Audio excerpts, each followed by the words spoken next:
అర్జున, పరిపూర్ణమైన విశ్వాసముతో నన్ను ఆశ్రయించి వినయముతో ఎవరు సేవించి భజింతురో వారు సమస్త యోగులలో ఉత్తములు.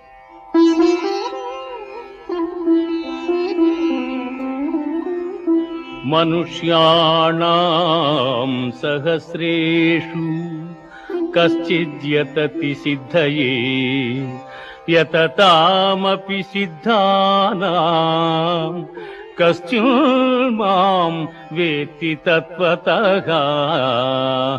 వేల కొలది జనులలో ఏ ఒక్కడో జ్ఞానసిద్ధి కొరకు ప్రయత్నించును. అట్లు ప్రయత్నించిన వారిలో ఒకానకుడు మాత్రమే నన్ను యథార్థముగా తెలుసుకొనగలుగుచున్నాడు.